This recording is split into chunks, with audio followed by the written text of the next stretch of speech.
கர்த்தரை உயர்த்த ஆராதித்து மகிமைப்படுத்த ஆண்டவர் நமக்கு நன்மை செய்திருக்கிறாரே. நம்மை நினைத்த தேவனை நன்றி சொல்லி கர்த்தரை மகிமைப்படுத்துவோம். அல்லேலூயா, ஆமென். கர்த்தர் பெரியவர். தொடர்ந்து வேத வசனங்களுக்கு நேராக நாம் தியானித்துக் கொண்டிருக்கிற வசனங்கள் வார்த்தைகளுக்கு நேராக சிந்தனைகளை திருப்ப கர்த்தர் கிருபை செய்வாராக.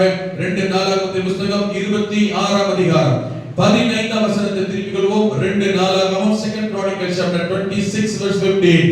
26ஆம் அதிகாரம் 15ஆம் வசனம். ஆமென். அதனுடைய கடைசி பகுதியை வாசிக்கலாமா? அப்படியே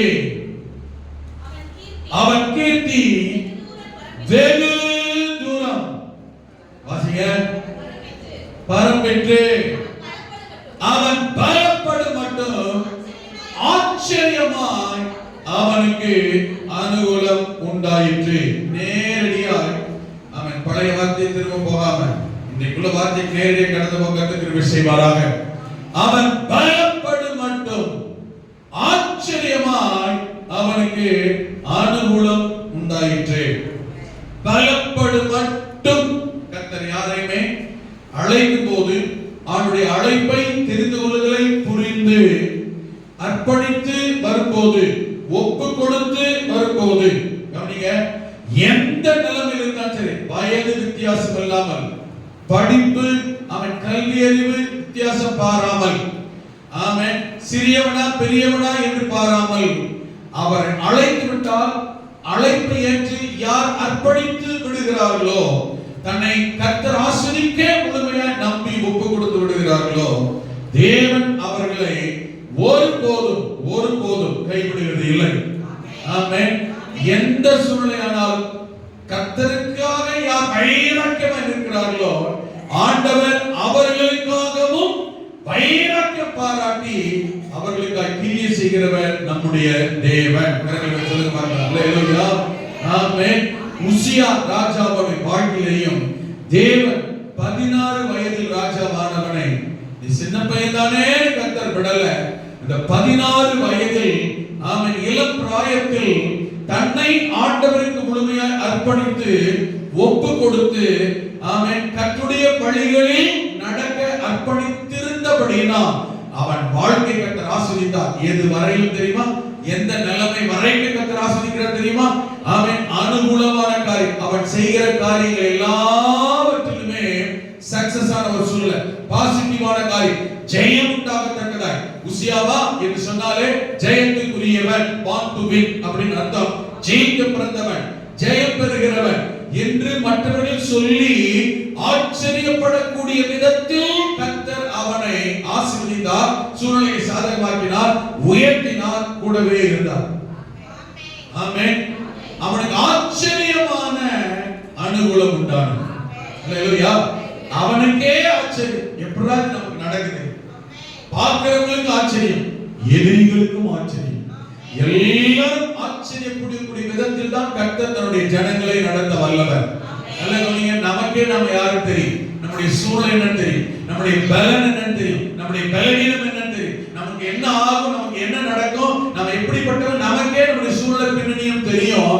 நமக்கே நம்முடைய சூழல் தான் தெரிகிற பட்சத்தில் அதையும் தாண்டி அந்த சூழலை மீறி, ஆமென், அந்த எல்லையை மீறி நாமே நினைக்க முடியாது, நினைத்து பார்க்கிறாத அளவு நம்முடைய வாழ்க்கையை உயர்த்த, மேன்மைப்படுத்த, ஆசீர்வதிக்க கர்த்தர் வல்லவராக இருக்கிறார். அல்லேலூயா, ஆமென். 16 வயதில் ராஜா செய்த காரியங்கள் எல்லாவற்றிலும் அனுகூலமான காரியத்தையே செய்தவர் தேவன். எத்தனையோ வயதானவர்கள், அனுபவம் மிக்கவர்கள், திறமைசாலிகள், ஜெயித்தவர்கள் எல்லாம் இருந்த போது எல்லார் மத்தியிலேயும் எல்லாரும் விட இவன் செய்தால் சின்ன பையனானே, புதுசா வந்தாச்சே, இப்பதானே ஆரம்பம் என்று நினைக்காமல் அனுபவசாலிகளை வேண்ட காரியங்களை ஜெயமாய், வெற்றியாய், சக்சஸ் ஆய் இவருடைய காரியத்தை கர்த்தர் மாற்றி எல்லாரும் ஆச்சரியப்படும்படியான காரியங்களை செய்கிறவர் தேவன். அல்லேலூயா, ஆமென். வசனத்தை கவனித்து பாருங்கள். அவன் பலப்படும் மட்டும் அப்படி நினைத்து பார்த்தோம். எதை ரீச் பண்ணணுமோ, எதை நினைச்சு எது நடக்கணும் நினைக்கிறானோ அது வரையிலும், எந்த உயரத்தை எட்டணும்னு நினைச்சானோ, அவன் எதை சாதிக்க வேண்டும் என்று ஒரு எல்லை வைத்திருந்தானோ, ஆமென், அது நடக்கிற வரையிலும் இப்ப அது நடந்து விட்டது. அவனுக்கு ஆச்சரியமான அனுகூலம் உண்டாயிற்று. ஆமென். மறுபடியும் சொல்லுகிறேன், எவரையும் மேன்மைப்படுத்த உயர்த்த அவருடைய கரத்தினாலே ஆகும். ஆமென். ஒரு சபையில வாசிக்கிறோம், அண்ணா சொல்லுகிறார், அவர் சிறியவனை புழுதியிலிருந்து எடுத்து எளியவனை குப்பையிலிருந்து உயர்த்தி அவனை பிரபுக்களோட ராஜாக்களோட வந்திருக்க பண்ணுகிறவர் தேவன். அல்லேலூயா. ஆமென். ஒரு காலத்தில் ஆமென் ஏளனமாய் பார்த்தவர்கள் மத்தியில், ஒரு காலத்தில் ஆமென் சாதாரணம் ஆமென் ரொம்ப சிம்பிளா எளிமையை பார்த்தவர்கள் மத்தியில், இன்றைக்கு ஒரு காலத்துல கீழே பார்த்தவர்கள் இன்றைக்கு அண்ணாந்து பார்க்கக்கூடிய அளவில் உயரத்தில் வைத்து அழகு பார்க்கிறவர் நம்முடைய தேவனாகிய கர்த்தர். ஆமென் சொல்லி பார்க்கலாம். ஒரு காலத்துல நான் சொல்லுவேன் அடிக்கடி, ஒரு காலத்துல டேய் அப்படின்னு கூப்பிட்டவங்க இன்னைக்கு அப்படிலாம் வாய் திறந்து கூப்பிட முடியாது. ஏன் அப்படின்னு கூப்பிட்டவங்க இன்னைக்கு அப்படிலாம் கூப்பிட முடியாது. நினைச்சாலும் வாய் வராது. அந்த லெவலுக்கு நிலைமை சூழலை மாற்றுகிறவர் கர்த்தர். அந்த லெவலுக்கு ஆசீர்வாதமாய் மாற்றுகிறவர், மாற்ற முடியும். தெரியுமா? அதுக்காகவே கர்த்தர் உங்களையும் என்னையும் அழைத்திருக்கிறார், தேர்ந்தெடுத்திருக்கிறார், உயர்த்துகிறார். உயர்த்தி கொண்டே கர்த்தர் வருகிறார். கைவிடவே மாட்டார். எப்பவுமே சொல்லுவார் அடிக்கடி, அவர் கையை பிடிச்சிட்டாரு, அவர் கையை விலக மாட்டார், உதறவே மாட்டார். நாம தான் அவர் பிடிச்ச கையிலிருந்து பிடி தளர்படி நாம தான் வழுவி போவோம், நாம தான் உதறிட்டு போவோம், நம்ம தான் விட்டுட்டு போயிடுவோம். கர்த்தர் ஒரு நாளும் கைவிடவே மாட்டார். அவர் நினைச்சதை செய்யற வரையில், உயர்த்துகிற வரையில், மேன்மைப்படுத்துகிற வரையில் ஒரு நாள் கர்த்தர் கைவிடவே மாட்டார். அல்லேலூயா. ஆனா நம்முடைய வாழ்க்கையில கர்த்தர் என்ன நினைக்கிறாரோ அந்த லெவலுக்கு அவர் நம்மை கொண்டு போய் விட்டுறணும்னு நினைக்கிறார். பைபிள் வாசி பாருங்களேன், ஆபிரகாம்ல இருந்து நீங்க வாசி பாருங்க, அவனை என்ன சொல்லி அழைச்சாரோ அதை செய்து முடிக்கிற வரைக்கும் இல்ல கவனிங்க, நம்முடைய வாக்குத்தத்தத்தை குறித்து கர்த்தர் அசதியா இராமல் சங்கீதத்தில் சொல்லப்பட்டிருக்கு. ஆபிரகாமுக்கு நம்முடைய பிள்ளைகளுக்கு கர்த்தர் சொன்ன வாக்குத்தத்தத்தை குறித்து என்ன செய்யலையா, அவர் எப்படி இல்ல அசதியாவோ அஜாக்கிரதையாவோ இல்ல. அப்படின்னா என்ன அர்த்தம்? அந்த வாக்குத்தத்தத்தை எப்படி நிறைவேற்றணும், நம்ம சொன்னதை எப்ப செய்யணும், நம்ம சொன்னதை உங்களுக்கு எப்போ நிறைவேற்றி முடிக்கணும், அதிலேயே கர்த்தர் கண்ணும் கருத்து கவனமா இருக்கிறார். அப்ப அவர் நம்மை குறித்து கண்ணும் கருத்து கவனமாய் அவர் இருக்கிறார். நமக்கு செய்ய வேண்டிய செய்வதற்கு ஆண்டவர் ரொம்ப கவனமா இருக்கிறார். அதை பெற்றுக்கொள்ள வேண்டிய நாம தான் சில இடத்துல அசதியாயிடுறோம், சோர்ந்து போயிடுறோம், அவிசுவாசப்பட்டுறோம், தளர்ந்து போயிடுறோம், கர்த்தருக்கு போய் நினைக்கிறோம். ஆனா கர்த்தர் ஒரு நாள் அவர் பிடிய தளர்விடுறதே இல்லை. இந்த உசியாவுடைய வாழ்க்கையில அப்படிதான் கர்த்தர் அவன் அழைத்த நாள் முதல் அவனுக்கு என்ன செய்யணும் கர்த்தர் செய்து முடிக்கிற நாள் வரையிலும் இந்த உசியாவை கர்த்தர் கைவிடவே இல்லை. அவனுக்கு ஆச்சரியமான அனுகூலமான காரியங்கள் நடக்கிற வரையிலும் கர்த்தர் அவனை கைவிடவே இல்லை. அல்லேலூயா. அவனை கர்த்தர் உயர்த்தினான், அவனை கர்த்தர் மேன்மைப்படுத்தினான், அவனை கர்த்தர் கரம் பிடித்தார். அந்த வசனம் 15 கடை சொல்லுகிறது. ஆமென். அப்படியே அவன் கீர்த்தி வெகு தூரம் பரம் பெற்று. ஆமென். ஆரம்பத்துல அப்படியே இருந்தான். அவனை பத்தி யாருக்கா தெரியுமா? டச் பண்ணு. ஆமென். அவனை பத்தி யாருக்கா தெரியுமா? உசியா பத்தி யாருக்கா தெரியுமா? ஆமென். அவனை பத்தி யாருக்குமே தெரியாது. அல்லேலூயா. என்ன தெரியும்? உசியா ஒரு விளையாட்டு பையன், ஒரு சின்ன பையன் ஒரு காலத்துல. இன்னைக்கு உசியானு கேட்டா தெரியாத ஆள் யாரும் கிடையாது. ஆமென் சொல்லுங்க. அல்லேலூயா. ஒரு காலத்துல நீங்களாம் அப்படித்தான் இருந்தோம். யாரோ ஒரு 10 பேர் குடும்பத்துல குடும்பத்தார் நடுவே நம்ம இருந்தாலும் பெருசா நமக்கு தெரியாது. இன்னைக்கு நாம உங்களை, உங்க பேர பிள்ளைகளை, ஏன் பேர பிள்ளைகளை சொன்னா கூட பெருமையா நினைக்கக்கூடிய அளவுக்கு கர்த்தர் நம்முடைய பேரையும் புகழையும் அந்தஸ்தையும் உயர்த்தி இருக்கிறார், மாற்றி இருக்கிறார். ஒரு காலத்துல நம்ம பேரை சொன்னா யாருக்கும் தெரியாது. யாரு இன்னைக்கு நம்ம பேரை சொன்னா என்னை பார்க்காமலே, நம்மளை பார்க்காமலே, உங்களை பார்க்காமலே ஒரு காரியம் நடக்கும். இன்னொரு பேர் சொன்னா செய்யறாங்க, இன்னொரு பேர் சொன்னா உதவி பண்றாங்க, இன்னொரு பேர் சொன்னா இன்ஃப்ளூயன்ஸ் இருக்குது. அல்லேலூயா. காலம் மாறுகிறது, சூழ்நிலை மாறுகிறது. சரி, நீங்க என்ன உங்களை மட்டும் தான் சொல்றீங்களா? எல்லாருக்கும் அப்படித்தான் சொல்ல முடியுமா? எல்லாருக்கும் சொல்ல முடியுமா? சொல்ல முடியாதுங்க. ஆமென் சொல்லுங்க. நான் சொல்ல முடியுதா? எல்லாருக்கும் அப்படி கிடையாது. ஆண்டுடைய பிள்ளைகளுக்கு, அவருடைய பிள்ளைகளுக்கு, அவரை நம்புகிறவர்களுக்கு, அவருடைய ஜனங்களுக்கு தேவன் இப்படி கிரியை செய்ய, உயர்த்த, நன்மை செய்ய கர்த்தர் வல்லவர். சிலர்லாம் வெளியே போய் பேர சொன்னாலே ஐயோ அவங்கள இருப்பாங்க, சிலர் சொன்னாங்க அவங்கள கட்டாயம் அவங்களுக்காக செய்யணும். அல்லேலூயா. நம்ம எந்த இடத்துல கர்த்தர் வச்சிருக்கிறார் பாருங்க. இன்னும் மாற்ற வல்லவர், இன்னும் உயர்த்த வல்லவர். இது மட்டுமல்ல, நம்முடைய உயர்வு மேன்மை, அவனுடைய கீர்த்தி வெகு தூரம் பரம்பிற்று, அவனுக்கு ஆச்சரியமான அனுகூலம் உண்டாயிற்று. இது வரைக்கும் அவன் பலப்படும் மட்டும், பலப்படும் மட்டும், அந்த இடத்தை அடையும் மட்டும். ரைட், இப்படி எல்லாம் கர்த்தர் செய்ய வல்லவர். எனக்கு செய்வார் எத்தனை சொல்றீங்க? எனக்கு உங்களுக்கு அல்லேலூயா. உங்கள் வாழ்க்கையை மாற்ற வல்லவர், உங்கள் குடும்பத்தை மாற்ற வல்லவர், உங்கள் தலைமுறைகளை கர்த்தர் அப்படி வாழ்ந்திருக்க செய்ய கர்த்தர் வல்லவர். அல்லேலூயா, ஆமென். இதே சமயத்தில் ஆண்மை பிள்ளைகளுடைய வாழ்க்கையில ஆசீர்வாதம் எந்த அளவுக்கு முக்கியமோ, நல்லா கவனிங்க. ஆசீர்வாதம், நன்மை, அனுகூலம், ஆமென், உயர்வு, மேன்மை எந்த அளவுக்கு முக்கியமோ அவசியமோ அதே அளவுக்கு 1% குறையாம பெற்றுக்கொண்ட ஆசீர்வாதத்தையும் உயர்வையும் மேன்மையும் கனத்தையும் தக்க வைத்துக் கொள்ள வேண்டியதும் மிக மிக மிக அவசியம். ஆவிக்குரிய ஜீவியமோ உலகப்பிரகாரமான ஆசீர்வாதமோ, நல்லா கவனிங்க. கர்த்தர் நன்மை ஆசீர்வாதத்தை பெற்றுக் கொள்ளுகிற போது பெறுவதில் எவ்வளவு முக்கியத்துவம் காண்பித்தோமோ, பெற்றுக்கொண்ட பிறகு அதை காப்பாற்றிக் கொள்வதிலே அபிஷேகமா இருக்கட்டும், விசுவாசமா இருக்கட்டும், பரிசுத்தமா இருக்கட்டும், ஆவிக்குரிய வல்லமை வரங்களாக இருக்கட்டும், அழைப்பாக இருக்கட்டும், அதை பெற்றுக் கொள்வதற்கு எவ்வளவு ஆர்வத்தை காண்பிக்கிறோமோ அதை போலவே இன்னும் சொல்ல பெற்றுக்கொண்ட பிறகு அதை அடைய, ஆமென், அதை காத்துக் கொள்ள வேண்டியது அல்லேலூயா மிக மிக மிக மிக முக்கியமான ஒன்று. பூமிக்குரிய ஆசீர்வாதம் அப்படிதான். ஒரு பொருளை உழைச்சி சம்பாதிச்சு ஆளை புடிச்சு ரெக்கமெண்டேஷன் புடிச்சு என்னென்ன பண்ணி ஒரு பொருளை, ஒரு ஆசீர்வாதத்தை, ஒரு சொத்தை வாங்கிடலாம். அதை வாங்கின பிறகு சின்ன பொருளோ பெரிய பொருளோ அதை எப்படி பராமரிக்கிறோம் என்கிறது மிக மிக முக்கியமான ஒன்று. நான் அடிக்கடி சொல்லுவேன், சிலரு நல்ல வீடு வேணும், ஏதாவது ஒரு வீட்டை பார்த்தாங்கன்னா, யார் வீட்டை பார்த்தாங்கன்னா இவங்களுக்கு ஒண்ணு என்ன வந்திருக்க கற்பனை, இதே மாதிரி வீடு வாங்கணும், இதே மாதிரி வீட்டை கட்டிடணும், இதே மாதிரி அப்படி பண்ணிடணும். ஆனா நாம இப்ப இருக்க சின்ன வீடு சாதாரண வீடா தான் இருக்கும். இதையே ஒழுங்கா பெருக்க மாட்டாங்க, இதையே ஒழுங்கா வைக்க மாட்டாங்க, இதையே ஒழுங்கா பராமரிக்க மாட்டாங்க. போன வாரம் வீட்டுக்குள்ள வச்சுதான் இருக்கும், இந்த வாரம் வீட்டுக்குள்ள நுழைய முடியாது. ஆமென். போன வாரம் துணி துவைச்சுதான் இருக்கும், இந்த வாரம் வீட்டுக்குள்ள நுழைய முடியாது. ஆமென். வீட்டுக்குள்ள கால் வைக்க முடியாது, பண்ணி குடிச்ச மாதிரி இருக்கும். பாஸ் ராஜாமணி ஐயா சொல்லுவாங்க, போர்க்களம் நடந்த வீடுன்னு. இந்த வீடு எப்படி இருக்கு? ஆமா, அந்த கண்ட இடத்துல, கண்ட மணிக்கு கண்ட இடத்துல எடுத்த பொருள் அங்க என்ன செய்யுது? அங்க இருக்காது. இருக்கிற சின்ன வீட்டை பராமரிக்க முடியல, இருக்கிற சின்ன சைஸான குடும்பத்தை வீட்டை என்ன செய்ய முடியல, ஒதுக்க முடியல, சரிப்படுத்த முடியல, பெருக்க முடியல, வலிக்க முடியல, துடைக்க முடியல. இது போய் பாக்குற வீட்டெல்லாம் யார் வீட்டெல்லாம் பணியிற வீட்டை பார்த்தா சின்ன சின்ன சின்ன மாறி பாரு. ஆமென். பூமாசத்துக்கு போனா கேட்ல இருந்து உள்ள வரைக்கும் நல்லா நீட்டா இருக்கு. நாயெல்லாம் 2-3 நின்னுச்சு. இப்போ அதெல்லாம் இல்ல. அது நாய் இருந்தா அந்த வீடு நல்லா தான் இருக்கு, நாய் இருந்தா அப்படிதான் இருக்கும். இவன் காலவாசி வீட்டுக்கு போனா பொம்மையா மாட்டி வச்சிருக்காங்க. எனக்கு கூட ஆசை, ஆனா தொடங்க முடியுமா? நம்ம யாரோ எல்லா வீட்டையும் சொல்றேன், சில வீடு சின்ன வீடா இருக்கும். ஆமென்.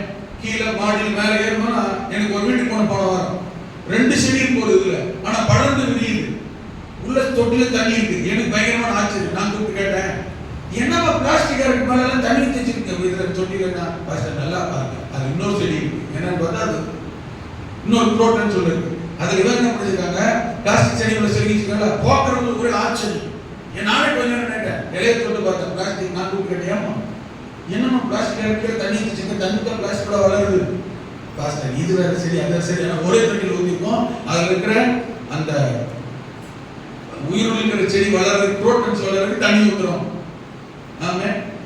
நானும் ஐடியா பண்ணேன், நாம ஒரு டூப்ளிகேட் வேணும் உண்மையான ஒன்று வச்சு ஆராய்ச்சி என்ன செய்ய ஏதோ டெக்னாலஜி உள்ள போறோம், கண்டுபிடிக்கிறோம் ஒரு ஐடியா. நான் சொல்லிட்டீங்கன்னா எல்லாரும் நான் பெரும்பான்மை நம்ம விசுவாசிகள் நான் பார்த்த வரைக்கும் 90% எல்லாரும் வீடு நல்லா இருக்கு. அதுக்காக சொல்றேன். ஆமே சொல்லுங்க பார்த்தோம். ஆமே. சின்ன வீடா தான் இருக்கும். வீட்டுக்குள்ள போனாலும் என்ன செய்ய முடியாது, பெட்டு போட்டுப்பாங்க, சேர் போட முடியாது. பெட்டு மேல சேர் போட முடியும், அப்படி இருக்கும். ஆனாலும் வீட்டு நீட்டா வச்சிருப்பாங்க. சில வீடு பெருசா இருக்கும். ஆமே. கால் வைக்க முடியாது, பிசு டைல்ஸா. ஆமே. அது டைல்ஸ் எண்ணெய் ஊத்தி ஒழிக்க தேவையில்ல, இங்க தானாவே கிச்சனுக்கு போயிருவோம். ஆமே. தானாவே பாத்ரூம் போயிருவோம், பெட்ரூமுக்கும் போயிருவோம். தொடக்கவே மாட்டாங்க, என்ன பிசுக்கா இருக்கும். ஆனா ஆசைப்பட்ட என்ன தெரியுமா, நல்ல கவனிங்க, ஆசைப்பட்ட என்ன தெரியுமா, அந்த வீடு மாதிரி ஆச்சா, இவன் போட்டு மாதிரி வாட்சி, இவங்க வச்சிருக்க மாதிரி செல்லு, அவங்க வச்சிருக்க மாதிரி காரு, இவங்க வச்சிருக்க மாதிரி வீடு, இவங்க வச்சிருக்க மாதிரி ட்ரெஸ். ஆமே. நல்ல கவனிங்க, நம்ம ஆசீர்வாதத்தை வாங்குறது பெருசு இல்லை, நன்மையை வாங்குறது பெருசு இல்லை. ஆமென். சின்ன வீடா இருந்தாலும் சரி, நான் எப்பயுமே சொல்லுவேன், எங்க வீட்டுக்கு சொல்லுவேன், எல்லாருக்கும் சொல்லுவேன், ஊருக்கும் சொல்லுவேன். இந்த ஊர் வருதுன்னு வச்சுக்கோங்க, ஊருக்கு இன்னைக்கு இந்த கலெக்டர் போறாரு, அல்லது இப்படி ஒரு எம்எல்ஏ போறாரு, ஒரு எம்பி போறாரு, ஒரு மினிஸ்டர் போறாரு, அல்லது ஒரு சிஎம் நம்ம தெருவிலே போறாரு, தேடி எப்படி இருக்கும்? இந்த ரோடு எப்படி மாறுது? கொஞ்சம் நிதானமா கவனிக்கணும். ஒரு விஐபி முக்கியமான நபர் இந்த வழியா போறாங்கன்னு உடனே அந்த ரோடு எப்படி மாத்துறாங்களோ, அப்ப வழக்கமாக இயல்பாக இது எப்படித்தான் இருக்க வேண்டும். ஏன் அவர் கிளீன் பண்றாங்க? டஸ்ட் அலர்ஜி வந்துரும்னா, காய்ச்சல் வந்துரும்னா, அவர் பாராட்டணும்னா, இயல்பாகவே அந்த ரோடு, அந்த ஏரியா, அந்த பகுதி எப்போதும் அப்படித்தான் இருக்கும்னு அர்த்தம். அப்ப அவர் வர்றதுக்காக செய்யறாங்க, கண் துடைப்புக்காக செய்யறாங்க, அவரை ஏமாத்த செய்யறாங்க அர்த்தம். பாஸ்டர் வீட்டுக்கு வராத வீடு எப்படி மாறுது? அப்ப என்ன அர்த்தம்? எப்பயுமே வீடு என்ன செய்யணும்? அப்படித்தான் இருக்குன்னு அர்த்தம். நான் சொல்றது புரியுது? ஒருத்தர் வராங்கிறக்க அந்த வீட்டை செய்யணும், அவங்களுக்காக தான் செய்யறாங்க. நம்ம இயல்பு இல்லைன்னு அர்த்தம். ஆனா இயல்பாகவே வீடு எப்படிதான் இருக்கணும்? நீட்டா தான் இருக்கணும், ரோடு இப்படித்தான் இருக்கணும். எங்க வீட்டுக்கு யாருன்னா வரானாலும் வரும்போது அடியில் எல்லாம் உள்ள போதுன்னு வச்சுக்கோங்க. அப்ப இயல்பாகவே எப்படித்தான் இருக்கணும் வீடு? ஆமென். அடிக்கடி நான் சொல்லுவேன், ஆண்டவருடைய பிள்ளைகளுக்கு வேதத்துல பைபிளை வாசித்தீங்கன்னா ஆண்டவர் சொல்லியிருக்கிறாரு, ஆண்டவர் உன் எதிரிகளிடத்தில் உன்னை தப்புவிக்க, உன் சத்துருக்களை ஜெயிக்க, உன்னை ஜெயிக்க வைக்க, இரண்டாவது உன்னை பாதுகாக்க, உன்னை ஆசீர்வதிக்க உன் பாளையத்துக்குள்ள உலாவுகிறார். ஆண்டவர் நம்மளோட எதிர்க்க தெரியுமா? உன் சத்துருவோ எதிரியோ நம்மளை ஜெயிக்க கூடாது. அவன் தோத்து போனவர்கள் நம்ம கூட இருக்கிறார், நம்மளை ஜெயிக்க வைக்க. இரண்டாவது, நம்முடைய பாளையத்துல, நம்முடைய வீட்டுல நம்மளை ஆஸ்வதிக்கணும், நம்மளை பாதுகாக்கணும் அப்படின்னு நம்ம கூட நம்முடைய பாளையம் உத்தம பாளையம்ல நம்முடைய வீட்டின் எல்லைக்குள்ள இருக்கிறார். அப்ப ஆண்டவர் உன் வீட்டின் எல்லைகளுக்குள் அவர் இருக்கிறபடினால், உலாவுகிறபடினால், ஆண்டவர் உலாவிட்டு சுற்றி பார்த்து அப்படியே ஓடிடக்கூடாது. அவர் உன்னுடைய நடுவில் வாசம் பண்ணி, ஆமென், உன்னுடைய நடுவில் உலாவுகிறபடினால் உன் பாளையம் எப்போதும் சுத்தமாய் இருப்பதாக. சொல்லி பார்க்கலாம். பாளையம் எப்போது எப்படி இருக்குன்னா, உத்தமமான இடத்தான் பாஸ்டர் இருக்கு, நான் குடியிருக்கிற வீடு எல்லை. ஆமென். நானே சில பேசுவேன், நான் வீட்டுல பாடம் இருப்பாரா? கட்டாயமா இருக்க மாட்டேன். நீ கூட சூழ் சொன்ன இல்லாத நாளா இருக்க மாட்டேன் போயிருவேன். ஆமென். காலையில் ஒரு நேரம் ஆச்சு சிஸ்டர், உங்க வீட்டுக்காரர் கவலைப்படாது. ஆமென். பாளையம் போல் சுத்தமா இருப்பதாக. அதனாலே நிறைய வீட்டுல குடும்ப தலைவர்கள் பெருக்க ஆரம்பிச்சிடறாங்க, குடும்ப தலைவர் வகிக்க ஆரம்பிச்சிடறாங்க. ஏன்னா வேற வழி இல்லை, இது எனது மாறாது திருந்தாது. வீட்டுக்கு விளக்கா இருக்க வேண்டியவர். அதான் மனைவி வார்த்தை அர்த்தம் தெரியுமா? மனைவினா வீடு, வீடுனா விளக்கு, வீட்டுக்கு விளக்கு. இந்த விளக்கு குத்து விளக்கு, குத்துற விளக்கா இருக்கிறதுனால புருஷமாரு செல்லி ஆயிடுறாங்க. ஆமென். உன் பாலைக்கு எப்போதும் சுத்தமா இருக்கிறது. வீட்டுக்குள்ள உள்ள நுழைஞ்சு என்ன செய்யணும்? கால் எங்க இருக்கு? ஆமென். ஆசீர்வாதத்தை வாங்குறது பெருசா இல்ல, ஒரு பொருளை வாங்குறது பெருசா இல்ல, எப்படி பராமரிக்கிறோம். ஆமென். எல்லாருமே, உங்களுக்கு சரி எனக்கு சரி, எப்படி பராமரிக்கிறோம். நான் அடிக்கடி நான் சொல்லுவேன், என்ன தெரியுமா? இந்த பொருளை வாங்கி என்னால பாதுகாக்க முடியல, பராமரிக்க முடியல, இன்னொரு பொருளை கேட்கும் போது கர்த்தர் தர மாட்டார். எனக்கு தெரியும். ஆண்டவர் வண்டியை கொடுத்தாரு, இதை ஒழுங்கா பாதுகாத்து பராமரிக்க முடியலன்னு வச்சுக்கோங்களேன், அப்புறம் இன்னொரு வண்டி வாங்கி என்ன செய்ய போறேன்? இன்னொரு பொருள் வாங்கி என்ன செய்ய போறேன்? ஆமென். இந்த பேண்ட் சட்டையே, இந்த துணி, இந்த கைலி, இந்த வேஷ்டி, இந்த சட்டையே இதையே ஒழுங்கா கசிக்க போட்டு கட்ட உனக்கு தெரியல, நாக்கு முடிச்சு நாடுறேன், நான் இன்னும் 4 பேண்ட் சட்டை கொடுத்தா வந்து என்ன செய்ய போறேன்? அது வந்துதான் இருக்கீங்களா? பொருள் வாங்குறது பெருசு கிடையாது, பதவி வாங்குறது பெருசு கிடையாது, பொறுப்பு வாங்குறது பெருசு கிடையாது, தலைமைத்து கொடுக்கறது பெருசு கிடையாது, ஆமென், ஆசீர்வாதத்தை வாங்குறது பெருசு கிடையாது, ஆவிக்குரிய ஜீவிதத்தில் அபிஷேகத்தை வாங்குறது பெருசு கிடையாது, இந்த ஊழியத்துக்கு அழைப்பு பெறுறது பெருசு கிடையாது, ஆமென், வல்லமை வரங்கள் கிருபைகளை பெறுவது பெருசு கிடையாது, ஆயுசு காலத்தை பெறுவது பெருசு கிடையாது, சொத்து சுகம் வாங்குறது பெருசு கிடையாது, ஒவ்வொரு நாளும் ஜீவனை பார்க்கிலும் கிருபை மேலானதை பாட்பாடி ஜீவனை பெறுவது பெருசு கிடையாது. கர்த்தர் தந்த ஜீவன், கர்த்தர் தந்த ஆயுசு, கர்த்தர் தந்த அழைப்பு, கர்த்தர் தந்த அபிஷேகம், கர்த்தர் தந்த சுகம், கர்த்தர் தந்த பலன், கர்த்தர் தந்த வீடு, கர்த்தர் தந்த வாசல், கர்த்தர் தந்த அதிகாரம், பணம், எதுவாக வேண்டுமானாலும் இருக்கட்டும், அதை எப்படி பயன்படுத்துகிறோம், பராமரிக்கிறோம், பாதுகாக்கிறோம், உபயோகப்படுத்துகிறோம் என்பது மிக மிக மிக முக்கியமான ஒன்று. அல்லேலூயா. ஆச்சரியமான காரியங்களை செய்ய கர்த்தர் வல்லவர். அனுகூலமான காரியங்களை கர்த்தர் செய்ய வல்லவர். மேன்மையான நன்மையான காரியங்களை கர்த்தர் செய்ய வல்லவர். ஆனால் இவைகள் எல்லாம் வரும்போது, உயர்வு வரும்போது, படிப்பு வரும்போது, மேன்மை வரும்போது, அந்தஸ்து வரும்போது, அதிகாரம் வரும்போது, ஆசீர்வாதம் வரும்போது, இல்லாத நிலைமைகளை கவனிங்க. இல்லாத இருக்கும்போது ரொம்ப தாழ்மை, இல்லாத இருக்கும்போது ரொம்ப பொறுமை, இல்லாத இருக்கும்போது ரொம்ப அப்படியே சாமி அப்பா என்னை போல ஒரு தாழ்த்தல் ஒரு குழிய தோண்டி தாழ்த்தல். சிலர்லாம் பாத்தீங்கன்னா கொஞ்சம் நன்மை வரட்டும், கொஞ்சம் ஆசீர்வாதம் வரட்டும், கொஞ்சம் உயர் வரட்டும், கொஞ்சம் பகட்டு வரட்டும், கொஞ்சம் மேன்மை வரட்டும், கொஞ்சம் உயர் வரட்டும், கொஞ்சம் பந்தா வரட்டும், கொஞ்சம் பணம் வரட்டும், பாக்கெட் பெருசா வரட்டும், கொஞ்சம் வேலை வரட்டும், அப்பப்ப 5 10 20 பாக்கெட்ல இருக்கட்டும். நடை என்ன, உடை என்ன, பேச்சு என்ன, ஸ்டைல் என்ன, ஆமென், பந்தா என்ன, அப்பதான் வரும். இப்படியே கிருன்னு ஏறு பாருங்க மண்டகனம். ஆமென். கீழே வாசிங்க 16 வசனம். பலப்பட்ட போது, ஆசீர்வாதம் வந்த போது, நன்மை நடந்த போது, மேன்மை வந்த போது, நினைச்சது கிடைச்ச போது, உயர்வு வந்துவிட்ட போது, காசு வந்த போது, பணம் வந்த போது, ஒரு வீட்டுக்கு 2 வீடு கட்டின போது, அவன் டபுள் ப்ரமோஷன் கிடைச்ச போது,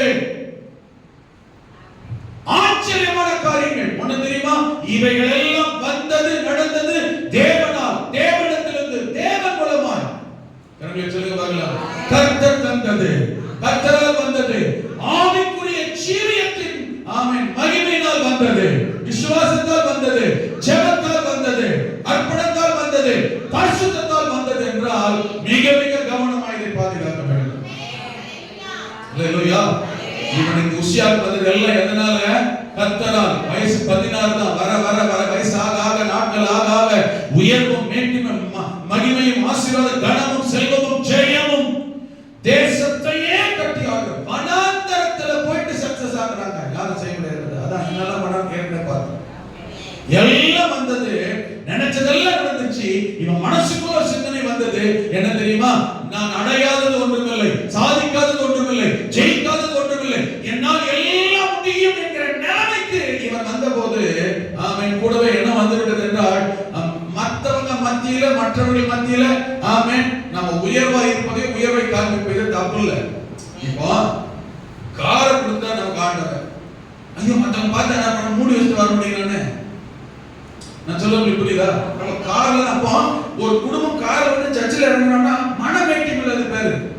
இப்போ ஒரு பரிசேல கட்டிட்டு சர்ச்சுக்கு வந்துட்டு சொன்னா மனமேட்டிமை அப்படின்னு அர்த்தம் இல்லை. அதுக்கு ஒரு கோட்டை சுட்ட போட்டு சர்ச்சுக்கு வந்தா அதுக்கு பேர் என்ன கிடையாது.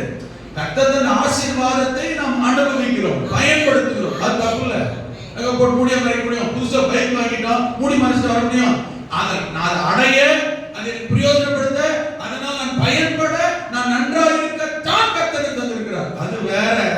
இவைகள் எல்லாம் வந்த போது நம்முடைய மனமும் நம்முடைய சிந்தையும் எண்ணமும் கொஞ்சம் கவனிக்கணும். கர்த்தருடைய பார்வையில் எப்படி இருக்குது? ஆமென். நான் சொல்ற விளக்கம் உங்களுக்கு புரிஞ்சுதா? உயர் வருவது, அடைவது, அனுபவிப்பது. உன்னை நீங்க பத்தியா சஃபாரி போட்டு வந்தா நீங்க சொல்றீங்க நான் கல்விப்பட்ட வர முடியும், கிளீன் சட்டை போட்டு வர முடியும், அதெல்லாம் கிடையாது. எனக்கு கொடுத்தது யாரு? அப்ப நான் போட்டு வரனா பிடிக்கல, பராமப்படுறாங்கன்றவங்க உங்களை 4 பேர் தப்பா தான் சொல்லுவாங்க. இத சொல்லல.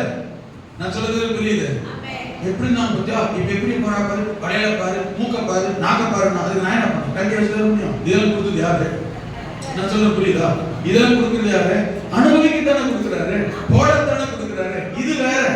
ஆனா இதெல்லாம் வந்த பிறகு நான் என்னை மற்றவரோட கம்பேர் பண்ணும் போதோ அல்லது கர்த்தருடைய ஆசீர்வாதத்துக்கு மாறாகவோ என்னுடைய செயல்பாடும் நான் யாரோட கம்பேர் பண்றேன், யாரோட சொல்றேன்?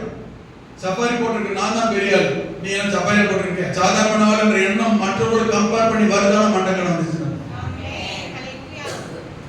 ஆமென். பலப்படும் மட்டும் ஆச்சரியமான அனுகூலமான காரியம் நடந்தது. எப்போதும் ஒன்று சொல்றேன், கர்த்தர் உயர்த்த உயர்த்த நன்மை செய்ய நீங்க யாரையும் பார்க்காதீங்க, யார் என்ன நினைச்சு பண்ணலாம் யோசிக்காதீங்க. ஒன்றை மட்டும் செய்யுங்க. சரியா? ஆண்டவருக்கு நல்ல நன்றி சொல்லுங்க. நீ தந்த சட்டைக்காக நன்றி, நீ தந்த ட்ரெஸ்ஸுக்காக நன்றி, வீட்டுக்காக நன்றி, ஆசிரியருக்காக நன்றி, ப்ரொமோஷனுக்காக நன்றி, பணத்துக்காக நன்றி, நகைக்காக நன்றி, நட்டுக்காக நன்றி.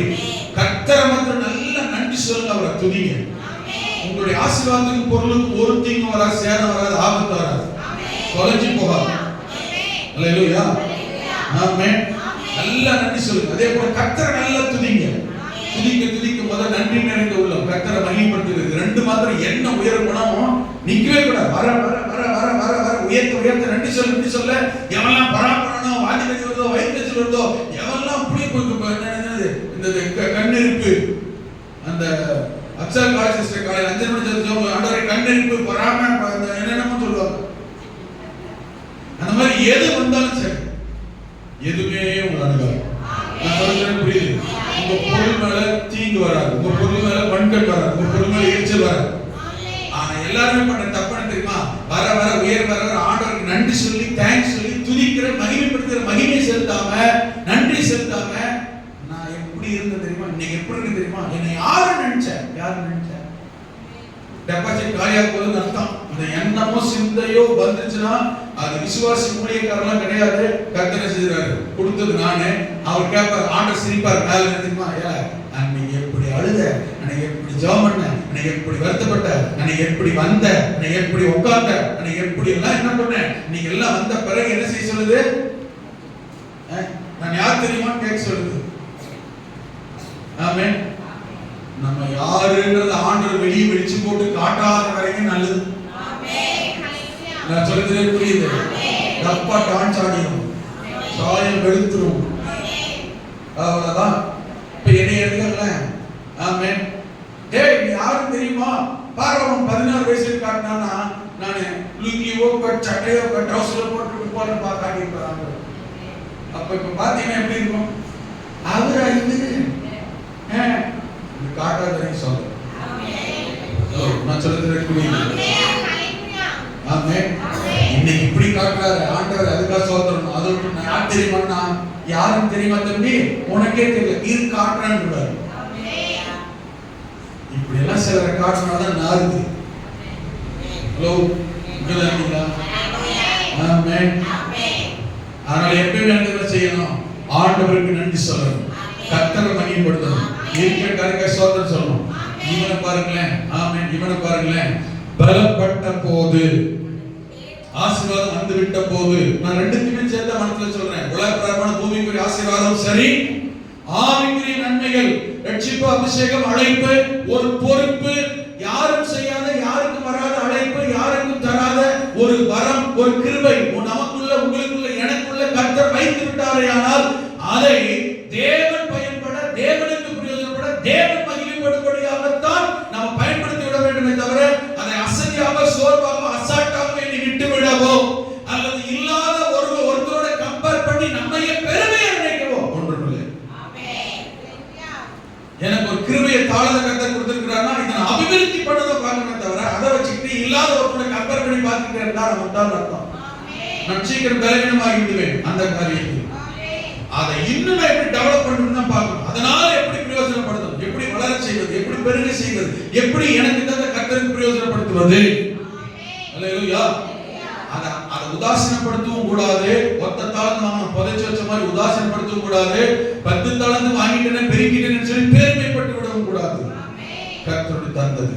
இவனை பாருங்க, சிம்பிளா சொல்லி முடிக்கிறேன். இவனை பாருங்க. ஆமென். அவன் பலப்பட்ட போது, 16 வசனத்துல அவன் பலப்பட்ட போது. ஆமென். நாம் எப்படி இருக்கிறோம், நீங்கள் எப்படி இருக்கிறீர்கள்? ஏதோ ஒரு விதம், ஏதோ ஒரு காரியம், ஏதோ ஒரு அதிசயம், ஏதோ ஒரு ஆசீர்வாதம், ஏதோ ஒரு நன்மை, ஏதோ ஒரு விதத்தில் ஏற்பட்ட கிருபை, உங்களுக்கு என்ன தாளந்து இருக்கிறது, யாருக்கும் இல்லாத ஒன்று உங்களுக்கு என்ன இருக்கு. யாராவது சொல்லி பார்த்த டைம், ஐயா உங்களை மாதிரி பாட முடியாது, என்ன பண்ணிட்டு இருக்கீங்க இப்போ, ஐயா உங்களை மாதிரி ஸ்பீச் சொல்ல முடியாது, என்ன பண்ணிட்டு இருக்கீங்க, அதை வச்சு என்ன செஞ்சிருக்கீங்க, சிஸ்டர் உங்களை மாதிரி ஜெபம் பண்ண முடியாது, ரைட், என்ன பண்ணிட்டு இருக்கீங்க, அந்த கிருபையை வாங்கி யாரோ ஒருத்தர் சொல்றாங்க, ஐயா உங்களை மாதிரி இந்த வேலையை செய்ய முடியாது, என்ன அதனால அந்த வேலையை செய்ய முடியாதுன்னு சொல்றாங்களே, ரைட், என்ன பண்ணிட்டு இருக்கீங்க, அதை வச்சு பாஸ்டர் உங்களை மாதிரி பிரசங்கம் பண்ண முடியாது, ரைட், கிருபை வாங்கிருக்கேன், என்ன பண்ணிட்டு இருக்கீங்க, அதை வச்சு என்ன மாதிரி பிரசங்கம் பண்ண முடியாது, என்னை மாதிரி பிரசங்கம் பண்ண முடியாது, என்னை மாதிரி யாருக்கு சொல்லிட்டு இருக்கவா, என்னைய பிரயோஜனம் கத்திருக்கு, உங்களை மாதிரி கொடுக்க முடியாது சிஸ்டர், கொடுக்கிற கிருபை உங்களுக்கு, ரைட், அந்த கிருபை ஜெபம் பண்ணிட்டீங்க, என்னை மாதிரி யாராவது கொடுக்க முடியாது தெரியுமா, என்னால யாரும் செய்ய முடியாது தெரியும், ஏன் சொல்றது கொடுக்கல, மற்றவங்களோட கம்பேர் பண்ண கொடுக்கல, கர்த்தர் அதை காத்துக்கொள்ளும், அபிவிருத்தி செய்யும், பெருக்கும் வேணும். ஒண்ணு. இரண்டாவது, கர்த்தருக்கு பிரயோஜனப்படுதான் பார்க்கணும். ஒண்ணு தெரியுமா, சில முழங்கால் போட்டான்னு வச்சுக்கோங்களேன், அவனை மாதிரி என்னால 2 மணி நேரம் முழங்கால் நிக்க முடியாது. அந்த முழங்கால நிக்கிற கிருபை, அந்த முழங்கால சிலர் நின்னுட்டாங்கன்னா பைபிள்ல சொல்லுது, அவங்க அந்த முழங்கால் ஜெபத்துக்கு சாதிக்க முடியாத ஒண்ணு கிடையாது. தானியேலின் அபிஷேகம் அது. தேவனுக்கு முன்பதாக முழங்கால் படியிட்டு, ஆண்டவர் இயேசுக்குள்ள இந்த கிருபை, ஆண்டவர் இயேசு முழங்கால் படியிட்டு 2 மணி நேரம் 3 மணி நேரம் நினைச்சு நெடுமுழங்கால நிக்க முடியாது. சிலருக்கு அந்த கிருபை இருக்கா, என்ன பண்றீங்க சொல்லிக்கிறதுக்கா, நான் 2 மணி நேரம் 3 மணி நேரம் முழங்கால் போட தெரியுமா சொல்லிக்கிறதுக்காக, மற்றவங்களோட கம்பேர் பண்றதுக்கா இல்லைங்க. அதே போல உலகம் ஆசீர்வாதம் எல்லாரும் கர்த்தர் உங்களுக்கு ஆசீர்வாதம் நினைத்து நன்றி சொல்லுங்க, கம்பேர் பண்ண அல்ல. அதனால தேவனுக்கு என்ன பிரயோஜனப்படுகிறது, எதுவாக இருக்கட்டும், எதுவாக இருக்கட்டும், எந்த சின்ன பொருளோ பெரிய பொருளோ, சின்ன ஆசை பெரிய ஆசை தந்தவர் கர்த்தர், பலப்படு மட்டும், பலப்படு மட்டும். இப்போ பலப்பட்டு விட்டான், ரீச் பண்ணிட்டான், அடைந்து விட்டான், நினைச்சு நடந்துச்சு. அவன் பலப்பட்ட போது எனக்கு பயமே இருக்கிறதாங்க, எனக்கு பயமே இதுதான். ஆசீர்வாதம் பெற்றதுல கூட இல்ல, பெற்ற பிறகு எப்படி இருக்கிறோம் இதுதான் பயமே. என்ன பயம் தெரியுமா, அங்க சொல்லி பாருங்க, தனக்கு பலப்பட்ட போது தனக்கு கேடு உண்டாகும் மட்டும், கேடு வருகிற வரையிலும், அழிவு வருகிற வரையிலும், பாதிப்பு வருகிற வரையிலும், நஷ்டம் வருகிற வரையிலும், கிடைச்சதெல்லாம் இழக்கிற வரையிலும் அர்த்தம். உள்ளது கொஞ்சம் நல்ல கண்ணாடு ஒவ்வொன்றா ஒவ்வொன்றா ஒவ்வொன்றா இழக்கிற வரையிலும். கவனிங்க, என்ன புரியுது உங்களுக்கு, என்ன அர்த்தம் இருக்கு? ஒரு மனுஷன் எவ்வளவு ஆசீர்வாதம் பெற்றானோ, உயர்ந்தானோ, நன்மை அடைந்தானோ, அனுபவித்தானோ, அதை மறுபடியும் விட்டுவிடும், இழந்து போகும் வாய்ப்பு இருக்கிறது. ஹலோ, சம்பாதிச்சதை, பெற்றுக்கொண்டதை, கர்த்தரை அடைஞ்சதை திரும்பவும் இழந்து போக, தோற்றுவிட, விட்டுவிட, தொலைத்து விடவும், இழந்து போகும் வாய்ப்பு இருக்கிறது அர்த்தம். அதை கர்த்தர் உண்டு பண்ணல, தனக்கு தானே கேடு உண்டாக மட்டும். இதுதான், இங்கதான் கவனம் தேவை. இதுதான் உங்களுக்கும் எனக்கும், எவராக இருந்தாலும், எவ்வளவு பெரிய பரிசுத்தவானாக இருந்தாலும், எவ்வளவு பெரிய தேவ தூதனாக இருந்தாலும், ஆமென், எவ்வளவு பெரிய விசுவாசியாக இருந்தாலும், இங்கதான் கவனம் தேவை. எந்த விஷயத்தில் எனக்கு கேடு, நஷ்டம், இழப்பு, எதை இழந்து விடுகிறேன், எதிலே நஷ்டப்பட்டு விடுகிறேன், எதிலே நான் பாதிப்படை விடுகிறேன், எனக்கு இருக்கிற எது என்னை விட்டு போய் கொண்டிருக்கிறது, எது எனக்கு இருக்கிற இது என்னை விட்டு கரைந்து கொண்டிருக்கிறது, எனக்கு இருக்கிற எந்த மேன்மை இழக்கிறேன், எந்த உயர்வை இழந்து கொண்டிருக்கிறேன், எந்த ஆவிக்குரிய பலனை விட்டு விட்டு கொண்டே வருகிறேன், எச்சரிக்கை தேவை. ஆமென். ஒண்ணு தெரியுமா, ஒரே ஒரு விஷயத்தை மட்டும் உங்களுக்கு ஞாபகப்படுத்தி ஜெபம் பண்றேன். எந்த மனுஷனுடைய வாழ்க்கையிலும் எப்படி கர்த்தர் உயர்த்தி மேன்மைப்படுத்தி விட்டாரோ, மேன்மை அடையும் போது, உயர்த்தும் போது, கர்த்தர் அபிஷேகிக்கும் போது, ஆசீர்வதிக்கும் போது, கவனிங்க, எந்த மனிதன் இருந்தாலும் இந்த கேடு, இழப்பு, நஷ்டம், பாதிப்பு என்பது எதிர்பாராமல், முன்னக்கூட்டியே தெரிவிக்காமல், சொல்லாமல், திடீர் பெற்று திடீரென்று இழப்பு, நஷ்டம் வந்து விடுகிறது இல்லை. புரியுது?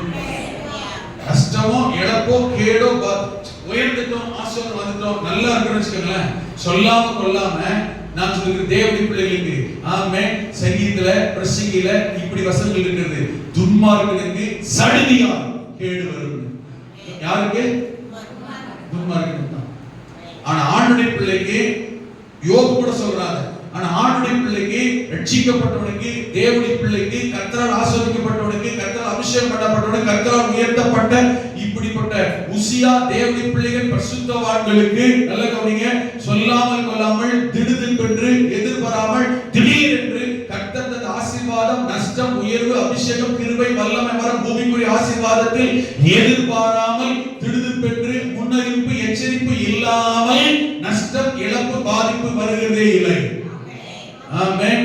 நஷ்டம் வரப்போகிறது, நீ இழக்க போகிறாய், பாதிக்கப்பட போகிறாய், நீ கரைய போகிறாய், நீ குறைந்து போக போகிறாய், நீ விட்டுவிட போகிறாய் என்கிறதான எச்சரிப்பை, உணர்த்துதலை, கண்டித்தலை கர்த்தர் பரிசுத்த ஆவியானவர் நிச்சயமாய், ஆமென், வேதத்தின் மூலம், வசனத்தின் மூலம், ஆமென், ஊழியக்காரன் மூலம், பரிசுத்தருடைய அபிஷேகத்தின் மூலம் கட்டாயம் கட்டாயம் கட்டாயம் உணர்த்திய, வெளிப்படுத்திய, எச்சரிப்பு காண்பித்து சொல்லியே எந்த ஒரு மனுஷனுடைய, எந்த ஒரு ஆவிக்குரிய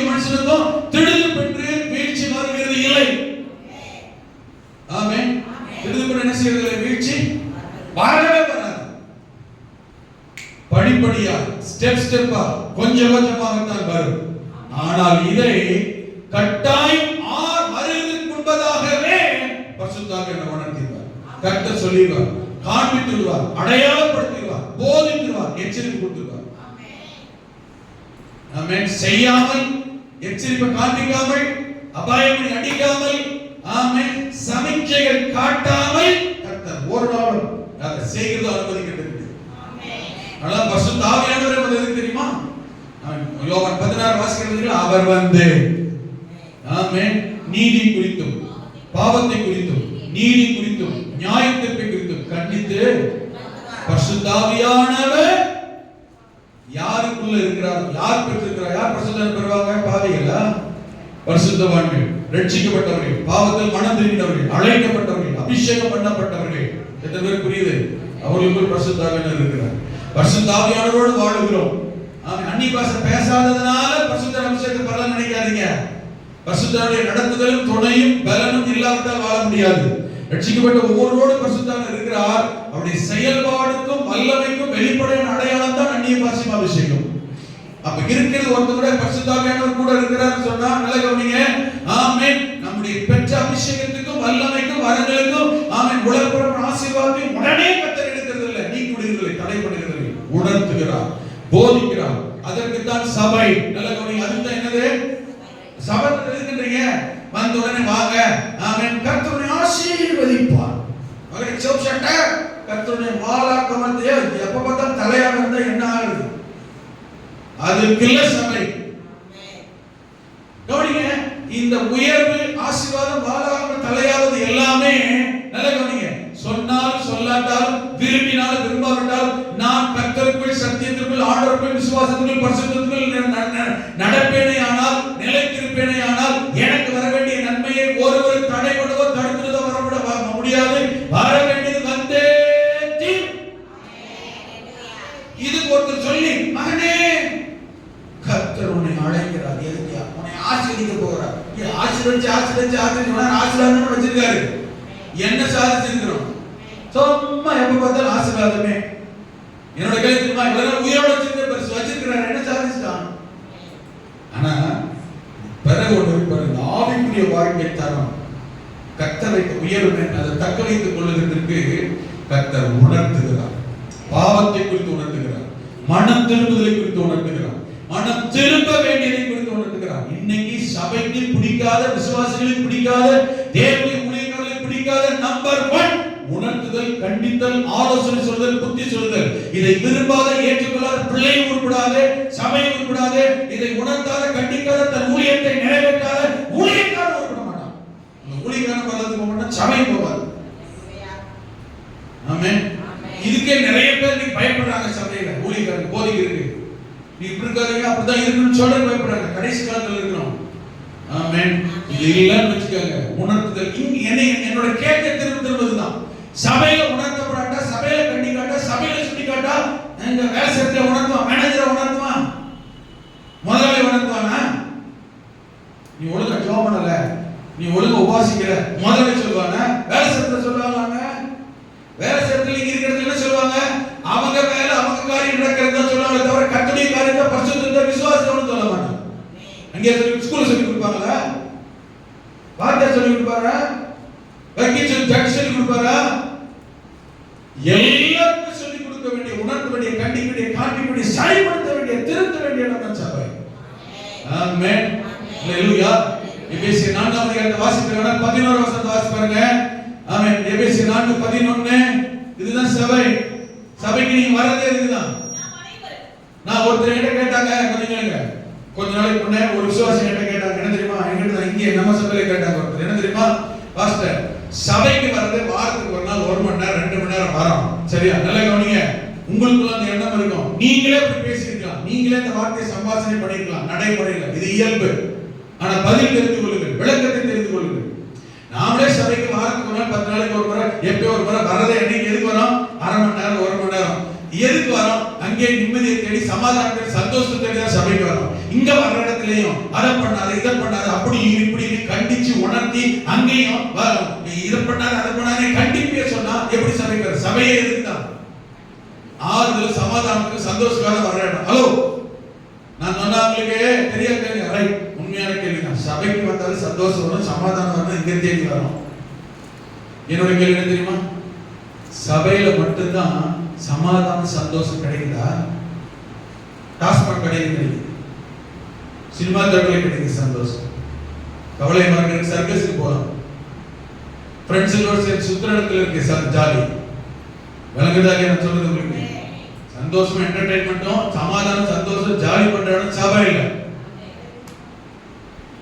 சினிமா தேட்டருக்கு போனா என்ன செய்யலாம்? உட்கார்ந்து சந்தோஷமா இருக்கலாம். உட்காரா டாஸ்மாக் குடிக்காம போய் குடிக்கிறவங்க போய் கேட்பாங்க, குடிக்காம ஏன்டா குடிக்கிறேன்? குடிக்கிறத பண்ணி நான் என்ன செய்யறேன்? கவலையை மறந்து இருக்கிறேன். ஆமென். ஃப்ரெண்ட்ஸுங்களோட சேர்ந்து சுத்தி பாருங்க, ஜாலி பண்ணலாம், கையை தட்டி சிரிக்கலாம். களியாட்டுக்கு பேர் இருக்கு, ஜாலி பண்ணி சிரிக்கலாம். சந்தோஷ சமாதானம் உலகத்துல கிடைக்கிற இடம் பல இடம் இருக்கு. ரெக்ரியேஷன் கிளப் வச்சிருக்கோம், போய் பாருங்க. களியாட்டு பேர் என்னது? மன மகிழ் மன்றம். சபைக்கு ஒரு பேர் வைக்க முடியாது, மன மகிழ் மன்றம் அல்ல இது. ஆமென். நீ சரியில்லை, ஒழுங்கல, குடும்பத்தை ஒழுங்கா கவனிக்கல, என்ன வீட்டை சரியா விசாரிக்கிறது இல்ல, ஜெபம் பண்றது இல்ல, மன மகிழ் மன்றத்தை சொல்லி கொடுப்பானா? சொல்லுங்க. சினிமா தேட்டர்ல சொல்லி கொடுப்பானா? சினிமா தேட்டர் சொல்லி கொடுக்கறமா பரிசுத்தம் எப்படின்றத, பரலோகத்துக்கு ஒரு வழி எப்படின்றத, எதை விடணும்ன்ற சினிமா தேட்டர் சொல்லி கொடுப்பானா? டாஸ்மாக் கடையில் சொல்லி கொடுக்கறானா? உலகத்துல சந்தோஷம் கொண்டாட, ஜாலி கொண்டாட, என்டர்டெயின் பண்ண, என்ஜாய் பண்றதுக்கு உலகத்துல பல இடம் இருக்கு. கண்டிக்கவும், உணர்த்தவும், பரிசுத்தமடையவும், பாதுகாக்கப்படவும், ரட்சிப்பை பெற, ரட்சிப்பிலே நிலைத்திருக்கும், பரலோகத்துக்கு போறோம், காண்பிக்கிற, உணர்த்துகிற, கண்டிக்கிற, வெளிப்படுத்துகிற, வழியை காண்பிக்கிற ஒரே இடம் சபைதான். விளங்குதா? வாரம் முழுக்க உலகத்துல சுத்தி இருக்கேன், எவ்வளவு களியாட்ட பாக்குறேன். ஆமென். எந்த விசுவாசிகள டீ ஓடாம இருக்கு, எந்த விசுவாசிகள என்டர்டெயின்மெண்ட் இல்ல, எந்த விசுவாசிகள செல் இல்ல. சகஜமா வடிவேல் காமெடி பேசிட்டு இருக்காங்க, ஊழியக்காரன்ல இருந்து விசுவாசி வரைக்கும். அதுதான் தெரியாம பாவம் என்ன தெரியாத போய்விட்டது. இத்தனை பேர் சபையில சகஜம் பேசுறது தெரியுமா? எங்கிருந்து வருது? சினிமா வசனங்களை சகஜமா விசுவாசிகள் பேசுகிறார்கள். ஆமென். போன வாரம் ஒரு ஊழியக்காரன் ஒரு விசுவாசி நல்ல வார்த்தை பேசி இருக்கிறார். அவங்க சொல்றாங்க என்ன தெரியுமா? வடிவேல் கூட சொல்லுவாங்க. யார்கிட்ட? எங்க கிட்ட பேசும்போது சொல்றாங்க, நான் யார்கிட்ட இன்னொரு கர்த்தர் கூட பேசுறதுக்கு அதை காத்து கொண்டு வருகிறேன். எப்படி இருக்குன்னு பாருங்க. ஆமென். வடிவேல் கூட வந்து சொல்றாங்க அந்த மாதிரின்றாங்க என்கிட்ட பேசும்போது. ஊழிய போன வார்த்தை ஊழியக்காரன் விசுவாசம் தெரியல எனக்கு. உலக சபை எங்க போயிட்டு இருக்கு? என்டர்டெயின் பண்ற இடமா இது? ஆமென். என்டர்டெயின் பண்ற செல் இருக்கு. நான் சொன்ன விசுவாசிக்கிட்ட சரிமா எல்லாம் கரெக்ட் தான், என்ன அங்கதான் நம்ம சபையில சந்தோஷத்தை சமாதானம் வரும், இங்கேயே கண்டிக்கிறீங்க அப்படின்னு. சரி நான் கேட்டேன், நீ பரலோகத்துக்கு போறப்ப எங்கம்மா வெளியே தேடுங்க? அங்க கேட்டு நீ பதில் சொல்லுப்பா, பரலோகத்துக்கு போற எங்கம்மா வெளியே தேடுங்க? ரட்சிப்பை குறித்து என்னம்மா ரட்சிப்புனா என்னம்மா? ரட்சிப்பை எங்கம்மா தேடுவேன்? ரட்சிப்பை குறித்து யாருக்கிட்ட நீ விளக்கம் தெரிஞ்சுக்க? பரிசுத்தத்தை குறித்து யார்கிட்டமா கேட்ப? நீ போற ஸ்கூல்ல கேட்க, நீ படிக்கிற இடத்துல கேட்க. கிறிஸ்துவ கிட்ட மனவாட்டியா வாரது எங்க டாஸ்மாக் கடையில் போய் கேட்க. தெளிவா ஒன்று தெரிஞ்சுக்கங்க, church is not an entertainment place. தெரியுமா? நம்ம இஷ்டத்துக்கு விளையாடுற, நம்ம இஷ்டத்துக்கு வேடிக்கை பார்க்கிற, நம்ம இஷ்டத்துக்கு வாழ்ற, நம்ம விருப்பத்தை நிறைவேற்ற இடம் சபை இல்லை. இந்த இடம் இல்ல. தேவனுக்கு ஏற்றபடி என்னுடைய இஷ்டத்தையும், என்னுடைய சுயத்தையும், இச்சையையும், என்னுடைய மேன்மையையும், பெருமையும், என்னுடைய உலக பிரகாரமான வாழ்க்கையும் மாற்றிக் கொள்ளுகிற, மாற்றி அமைக்கிற, திருத்துகிற, செயல்படுத்துகிற இடம் தான் சபை. இந்த பையன் சின்ன பிள்ளைங்க வச்சு உருவாக்கலன்னா இவன் பாக்கெட்ல ஒரு சிகரெட் பாக்கெட் இருக்கு. ஆமென். இவன் படிக்கிற இடம் அப்படி, இவன் வேலை செய்யற இடம் அப்படி. அல்லேலூயா. அவன் படிக்கிற இடத்திலேயே, வேலை செஞ்ச இடத்திலேயே அவனுடைய டாஸ்மாக் பாட்டில் வந்து உட்காந்துட்டு அவனே சொல்லியிருக்கான். என் கூட வேலை பார்க்கறது என்ன செய்யறாங்க பசங்க எல்லாம் இவன் தான் 21 வயசு 22 வயசு. அவன் எல்லாம் தண்ணி அடிக்கிறான். இவன் எப்படி இருக்கான்? இவனே ஒரு பரிசுத்தோட உருவாக்கிட்டு இருக்கோம். உருவாக்குற இடம் எது? உருவாக்குற சூழ்நிலை எது? தயார் உருவாக்குற இடம் எது? படிக்கிற இடமா? வேலை செஞ்ச இடமா? இடவே சபை. எனக்கு ஒரு தைரியம் இருக்கு, நம்பிக்கை இருக்கு. இவன் எங்க போனாலும் யோசேப் தான். மற்றதுல எப்படி இது? யோசேப்பு உருவாகிற இடம் எது? படிக்கிற இடமா, வேலை செய்யற இடமா, வீடா? வீட்டுல கூட முடியாது.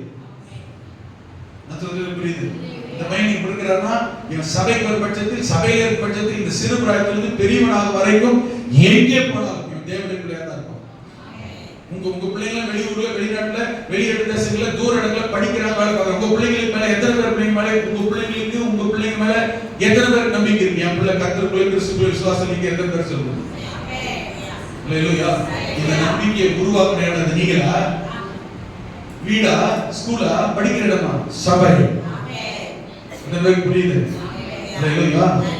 ஆமென். ரட்சிப்பை காத்துக் கொள்ளுகிற இடம் என் பிள்ளை இன்னைக்கு ரட்சிப்புள்ள இருக்கு, ஆண்டவருக்குள்ள இருக்குன்னு நம்புறோமே. நம்பிக்கை உருவாக்குற இடம் எது தெரியுமா? சபை. ஆமென் சொல்லுங்க பார்க்கலாம். ஆமென். அதே சமயத்துல ரட்சிப்பின் சந்தோஷம் சமாதானம் இல்லைன்னா உலகப்பிரகார சமாதானம் சந்தோஷம் கட்டாயமாக கிடைக்காது. ரட்சிப்பின் சந்தோஷம், பரலோகத்தின் சந்தோஷம், பரலோகத்துக்கு போயிருவேன்ற நம்பிக்கை. ஆமென். அந்த தெய்வீக சமாதானம், கவலை, வருத்தம், பாடு, வேதனை, பிரச்சனை, போராட்டம்னா நீங்குகிற இடம் இது. தெய்வீக சமாதானம் கிடைக்கிற இடம் இது. தெய்வீக சமாதானம் சந்தோஷம் கிடைக்கிற இடம் இது. ஆமென் சொல்லுங்க. அல்லேலூயா. இதெல்லாம் சொல்றது புரியுது? அந்த எபேசியர் 4ஆம் அதிகாரம். மேலும் நாம் அனைவரும் தேவனுடைய குமாரனை பற்றும் விசுவாசத்திலும் அறிவிலும் ஒருமைப்பட்டவர்களாகி, எதில் ஒருமைப்படணும்? கிறிஸ்துவினுடைய விசுவாசம், அறிவில் ஒருமைப்பட்டவர்களாகி கிறிஸ்துவினுடைய நிறைவான வளர்ச்சியின் அளவுக்கு தக்கதாக யாரை போல வளரணும்? கிறிஸ்துவினுடைய, இயேசு கிறிஸ்துவினுடைய வளர்ச்சி, இயேசுவை போல வளர பூரண புருஷராக வரைக்கும், அந்த வளர்ச்சி எட்டுகிற வரையிலும், கிறிஸ்துவை போல மாறுகிற வரையிலும் யாரு? அடுத்த வசனம் பாருங்க. பரிசுத்தவான்கள். எனக்கு ஒரு கேள்வி எப்பவுமே தான், அந்த வசனத்தை சொல்லி ஜெபம் பண்ணலாம். எனக்கு ஒரு கேள்வி எப்பவுமே தான், அது யாரு? அவங்க யாரு? இப்ப யாரா இருக்கிறாங்க? பரிசுத்தவான்கள். சரியா? இப்ப யாருங்க? பரிசுத்தவான்கள் தானே. பாவிகள் அல்ல, பாவத்தின் வெளிவந்த அல்ல, இப்ப பாவம் செய்யல. இப்ப நம்ம யாரு? அவ்வளவுதானே, முடிஞ்சா? இப்ப நம்ம யார் ஆயிட்டோம்? That's all. ஆமென் சொல்லுங்க. பரிசுத்தவான் தானே, நம்ம பாவி இல்லையே. கீழ வார்த்தை பாருங்க. என்னங்க? என்னங்க? யாரா? யார்? நாம சீர் பொருத்தணும். நான் தான் யாரு? பரிசுத்தவான்ல யாரு? கெட்டதான இருக்குன்னு ஐயா இருக்கீங்களா? ஆமா, கேக்குதுங்களா நான் சொல்றது? நான் யார் ஆயிட்டேன்? பரிசுத்தவான் ஆயிட்டேனே. யார் தான்? நான் பாவி இல்லையே. நானா பரிசுத்தவான் ஆயிட்டேனே. நான் எதுக்கு சீர் பொருத்தணும்? யார் சீர் பொருத்தணும்? இந்த கேள்வி புரியுதா? யாருங்க சீர் பொருத்தணும்? முதல் சீர்னா என்னது? சொல்லுங்க ஐயா. சீர்னா நம்ம ஊர்ல ஆட்டு கடாயை பிடிச்சிக்கிட்டு பட்டாசு 6 வெடி பட்டாசு சரத்து வச்சுக்கிட்டு 4 பேர் 10 பேர் அண்டா கொடுத்து வச்சுக்கிட்டு டப்பு டுப்பு வெடியை போட்டு ஊரெல்லாம் போய் கிளம்பி வர டிராபிக் எல்லாம் நிறுத்தி தண்ணி அடிச்சுட்டு தாரத்தப்படை வாசிட்டு ஆட்டு கடாயை பிடிச்சிக்கிட்டு என்ன செய்யணும்? அந்த தலைமையில குடத்தை தூக்கிட்டு அப்படி பிடிச்சி வருவாங்கல்ல, அதான் சீர் கொண்டு போறது. அதுல இந்த சீர், இந்த சீர் என்ற வார்த்தைக்கு பெர்ஃபெக்ஷன், சீர் கொடுத்தல், சீராக இருத்தல், சரியாக, கரெக்ட் அர்த்தம். ஆமென் சொல்லுங்க. விளங்குதா? ஒரே வார்த்தைக்கு அர்த்தம் சொன்னா நேரம் போயிடும், நேரம் பத்தாது. ஆள் யாரு? ஆள் யாரு? இங்க தான் இருக்கீங்களா? ஆள் யாரு? என்ன இல்ல, சீரா இல்ல. பேர் பரிசுத்தவான். நீ பரிசுத்தவான் தான், அழைக்கப்பட்டவன் தான், ரட்சிக்கப்பட்டவன் தான், அபிஷேகம் பண்ணப்பட்டவன் தான், ஆவியில் பெற்றவன் தான், வல்லமை வரங்களை உடையவன் தான். ஆனால் நீ யாராக இருக்க வேண்டும்? சீர் பொருந்தினவனாக. சீர் சொல்லுங்க. சீர், சீரா இருக்கிறது வேற, சீர் பொருந்துதல் வேற. சொல்லி இருக்கிற வார்த்தை பாரு, ஒவ்வொன்றுக்கும் ஒவ்வொரு வார்த்தைக்கு பயங்கரமான ஆழமான அர்த்தம் இருக்கு. சீரே பொருந்துதல். சீர் பொருந்துதல் என்னது? ஆமென். சீர் பொருந்துதல் என்னது? நல்லா கவனிங்க. இங்க நல்லா இங்க கவனிங்க. 2 பேனா இருக்கா? ரெண்டுமே என்னன்னா கவனிங்க, ரெண்டுமே என்னன்னா பேனா. ரெண்டுக்குமே இருக்கா? ரெண்டுக்குமே இது பேர் என்னது? ரெண்டுக்குமே இது பேர் என்னது? கட்டிட்டல மேல டாப் கேப் மூடி கட்டிட்டனா ரெண்டுமே என்னன்னா? ரெண்டுக்குமே என்ன இருக்கு? கவனிங்க. இப்போ இது இதோட மூடி, இது இதோட மூடி, சரியா? இப்ப ரெண்டுமே இருக்கிறதுக்கு என்ன அர்த்தம்? என்ன பேரு? சீராக பொருந்தி இருக்கு, சரியா? இப்ப பாருங்க, இது பேர் பேனா தான், இது எழுதும், ரெண்டுமே நல்ல காஸ்ட் தான், நல்ல காஸ்ட்லி தான், சரியா? ஆனா கவனிங்க, ரெண்டுமே காஸ்ட்லியான பேனா, ரெண்டுமே பரிசுத்தமான பேர், பரிசுத்தம். இப்போ இந்த மூடி இப்ப பாருங்க, கரெக்டா? சீரா இருக்கா? கரெக்டா இருக்கா? சீரா பொருந்தி இருக்கா? பவுல் எழுதுறாரு, பரிசுத்தவான் சொல்றாரு, நீ பரிசுத்தவான் தான், பெர்ஃபெக்ஷன் தான், பேர் இல்ல, பார்வை இல்ல, ஆனா எப்படி இல்ல? சீரா இல்ல. நீ சீரா இருந்தாலும் சீர் பொருந்தாம இருக்க, பொருந்த வேண்டிய இடத்துல பொருந்தல, பொருந்த வேண்டிய இடத்துல பொருந்தாம மாறி மாறி இருக்கிற. ஆனா உனக்கு பேர் என்ன? எப்படி மாறணும்? சீரா இருக்கிற நீயே சீரு பொருந்து. என்ன செய்ய? பொருந்த வேண்டிய இடத்துல, கர்த்தர் வச்சிருக்க வேண்டிய இடத்துல, கர்த்தர் சொல் வச்சு தந்திருக்கிற அபிஷேகத்துல, கர்த்தர் தந்த அழைப்புல, அந்த நீ பரிசுத்தவான் தான், சீரா இருக்க வேண்டிய இடத்துல சீரா இருக்கு, சீர் பொருந்த வேண்டிய இடத்துல பொருந்தி. அப்பதான் நீ பெர்ஃபெக்ஷனா, ஆண்டவர் பிரியமா, கர்த்தருடைய சித்தத்தை நிறைவேற்றுகிறவனா, கர்த்தர் விரும்புகிறவனா சேர்வனா, கர்த்தரால் பயன்படுத்தப்படுகிறவனா, ஒரு பரிசுத்தவானா வருகையில போய் சேருகிறவனா இருக்க முடியும். யாருக்கு தேவை இது? நான் பரிசுத்தவான் பரிசுத்தவான் பரிசுத்தவான் சொல்லிட்டு என்னுடைய சிந்தனைக்கு, என்னுடைய விருப்பத்துக்கு, என்னுடைய சிந்தைக்கு நான் நினைக்கிறபடியே வாழ்ந்துட்டு இருந்தா நீ பரிசுத்தவான் தான். சீர் உன் வாழ்க்கை சீரா இல்லை, நீ சீர் பொருந்தி இல்லை. உன்னை சீர் பொருந்த பண்ணுகிற இடம் கொஞ்சம் கவனிக்கணும். உன்னை சீராக்குகிற இடமும், நீ சீரானவன், சீர் பொருந்த வேண்டும் என்கிறதை காண்பிக்கிற, சீர் பொருந்த பண்ணுகிற இடம் எது தெரியுமா? என்ன தெரியுமா? சபை. அங்கே இருப்பார்கள். சீர்படுத்தப்பட்டு சுவிசேஷ ஊழியத்தின் வேலைக்காக நீ ஒரு பரிசுத்தவான்னா சுவிசேஷ ஊழியத்தில் ஈடுபடணும். விசுவாசி ரட்சிக்கப்பட்ட நீ பரிசுத்தவான் என்று சொன்னால், பரிசுத்தவான் என்று சொன்னால், ஆமென், நீ கட்டாய சுவிசேஷம் சொல்லணும், சுவிசேஷ ஊழிய வேலையை செய்யணும். ஆச்சராக முடியாது, சுவிசேஷம் சொல்லு. கிறிஸ்துவின் சரீரமாகிய சபை, சபை பக்தி விருத்தடையும். என்ன செய்யணும்? என்னைக்கு ரட்சிக்கப்பட்ட, என்னைக்கு அபிஷேகம் பண்ற, என்னைக்கு வல்லம் அடைகிற, என்னைக்கு வருது அவன் உனக்கு கொடுத்த பக்தியும் பரிசுத்தமும் அபிஷேகம் வல்லமையும் விருத்தி அடையா, வளருதா, அபிவிருத்தி பண்றியா, ஜெபத்தை பெருக்கிருக்கியா, விசுவாசத்தை பெருக்கிருக்கியா, பரிசுத்தத்தை பெருக்கிருக்கியா, ஊழியத்தை பெருக்கிருக்கியா, போன வருஷம் 2 பேர் ஆதாயம் பண்ண, இந்த வருஷம் 4 பேர் ஆதாயம் பண்ணிருக்கியா, பெருக்கணும், பெருக்கிருக்கியா, வளர்ச்சிருக்கியா? கர்த்தர் ஆசீர்வாதம், கர்த்தர் நன்மை, கர்த்தர் கிருபையை வாங்கி வச்சிட்டு கிருபை இருக்கு, கிருபை இருக்கு, கிருபை இருக்கு, பரிசுத்தவான் பரிசுத்தவான் நான் நல்ல விசுவாசினே வாயில சொல்லிக்கல. பக்தி விருத்தி அடைகிறதா? அடைகிறதற்கு தான் சபை வளர்ச்சி அடைகிறதற்கு தான் அடுத்த வசனம், ஆமென், அவர் சிலரை, எல்லாரும் இல்ல, சிலரை அப்போஸ்தலர்கள். அப்போஸ்தலர்கள் எதுக்கு? சபையை சீர்படுத்த, பக்தி விருத்தியை பரிசுத்தவான்களை உருவாக்க, சபையை கரெக்ட் பண்ண. சபைனா என்ன? பில்டிங்கா? உங்களுக்கு தான். யார் ஒருத்தர் பரிசுத்தவான் நீங்க சொல்லிக்கிறீங்களோ, யார் ஒருத்தர் நீதிமான் சொல்லிட்டீங்களோ, யார் ஒருத்தர் நான் ரட்சிக்கப்பட்ட சொல்லிட்டீங்களோ, நீங்க சபையோட, ஊழியத்தோட, ஊழியக்காரோட சீர் பொருந்தி இருக்கணும். சுவிசேஷ ஊழிய வேலை செய்யணும். பக்தி உங்களுக்கு விருத்தி அடையும், பக்தி விருத்தியான வாழ்க்கை வாழணும். இருக்கிறதே போதுட்டு மூளையில முறை கிடந்தீங்கன்னா பரிசுத்தவான் தான் சீர் பொருந்தல, வளரல, கிறிஸ்து வளர்ச்சி தக்கல வளரல, வருகையும் போக முடியாது. எவ்வளவு சீர் தெரியுமா? சிலரை தீர்க்கதரிசிகளா, தீர்க்கதரிசனம் எதுக்கு? நான் தீர்க்கதரிசி தெரியுமா, ஜெபம் பண்றது தெரியுமா, எனக்கு அற்புதம் செய்ய முடியுமா, அடையாளம் தெரியுமா, பீத்திக்கிறது கிடையாது. நோக்க கல்விப்பாரு. தீர்க்கதரிசனம் வரம் இருக்கா? ஜெபம் பண்ண அற்புதம் நடக்குதா? உங்களால் சபை வளரணும். சிலரை சுவிசேஷகராகவும், அங்க சொன்ன சுவிசேஷ ஊழியம் வேற, இங்க இருக்கிற சுவிசேஷகர் வேற. இவர் முழு நேரம் இந்த சுவிசேஷகர், சிலர் மேய்ப்பர் போதகர் இருக்கா பாத்தீங்களா? இவங்க யாருமே இந்த வேலை ஊழியத்தை தவிர வேற எந்த வேலையிலையும் உலகப்பிரகார காரியம், உலகப்பிரகார வேலையில ஈடுபட மாட்டார்கள். மற்றபடி உங்களுக்கு தெரிஞ்ச பாஸ்டர், உங்களுக்கு தெரிஞ்ச சுவிசேஷகர், உங்களுக்கு தெரிஞ்ச தீர்க்கதரிசி சொல்றவங்க, உங்களுக்கு தெரிஞ்ச அப்போஸ்தலர் சொல்லிக்கிறவங்க யாராயிலும் வேற வேலையை, உலக வேலையை, மற்ற வேலையை செஞ்சுக்கிட்டு இந்த வேலையை செஞ்சாங்க, சபை நடந்தாங்கன்னா அவங்க இந்த அழைப்புள்ளவர்கள் உங்களை மாதிரி விசுவாசிக்கிற அவர் யாராவது. நான் சொல்றது வேத வசனத்தின்படி. எத்தனை பேர் விளங்குது? ஒரு வேதத்தையும் வசனத்தையும் சத்தியத்தையும் தெளிவாக தெரிந்து கொள்ளுங்கள். வளரும் போது, பெருகும் போது கவனமாய் காத்துக்கொள்ள கர்த்தர் கிருபை செய்வாராக.